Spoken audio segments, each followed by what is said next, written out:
Et salut, c'est Aurélie. Dans cette vidéo, j'avais envie de te partager ma recette de shampoing solide au thé vert. Le thé vert est très bénéfique pour les cheveux. Riche en antioxydants, en vitamines E et C et en provitamine B5, il les renforce, stimule leur pousse et prévient leur chute. Comme ajout, je mets de la poudre d'ortie, qui est également excellente pour les soins capillaires. J'ai aussi choisi de mettre de l'huile essentielle de menthe poivrée pour le parfum et pour ses propriétés revigorantes et qui favorisent également la pousse des cheveux. Pour cette recette, je pars sur 400 g d'huile végétale au total. Ici, je te mets la proportion en pourcent si tu veux refaire cette recette avec une autre quantité d'huile. Je vais prendre de l'huile de coco, du beurre de karité, de l'huile d'olive et de l'huile de tournesol. Si tu n'as jamais fait de savon et que tu n'y connais rien, surtout ne te lance pas comme ça. Il y a des précautions à prendre, notamment avec l'utilisation de la soude caustique, donc je te conseille de bien te renseigner avant. Si jamais j'ai fait une petite vidéo tuto qui explique le principe de la saponification à froid avec toutes les précautions qu'il faut prendre, je te conseille d'aller la regarder. Alors je commence par peser mes huiles. D'abord je pèse l'huile de coco, 150 g.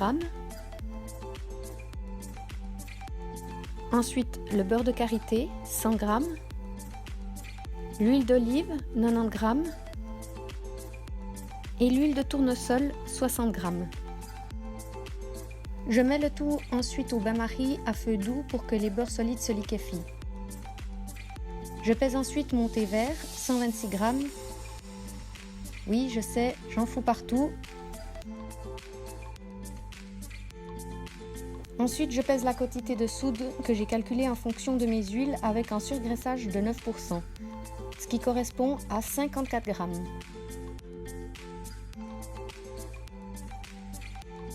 Ensuite, je fais le mélange de la soude avec le thé vert que j'ai bien laissé refroidir.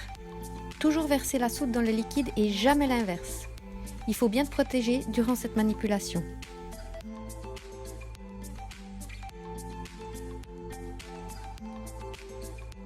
Une fois que mon mélange thé vert et soude a refroidi, je fais le mélange avec les huiles qui sont liquides. Je mixe le tout et quand j'arrive à la trace, je fais mes ajouts. J'ajoute donc la poudre d'ortie, environ 1 cuillère à café et demi, et l'huile essentielle de menthe poivrée. Là, j'ai mis une proportion de 2,5% par rapport aux huiles, ce qui me fait environ 10 ml. Je continue de mixer pour bien mélanger mes ajouts et ensuite je peux mettre ma pâte dans les moules. Je tapote toujours un peu pour bien répartir la pâte et enlever les bulles d'air. Je mets de côté pour un temps de cure de 48 heures et je peux ensuite passer au démoulage.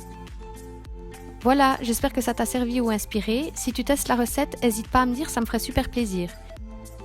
Si tu as aimé, mets-moi un petit pouce bleu et merci beaucoup d'avoir regardé cette vidéo. À bientôt!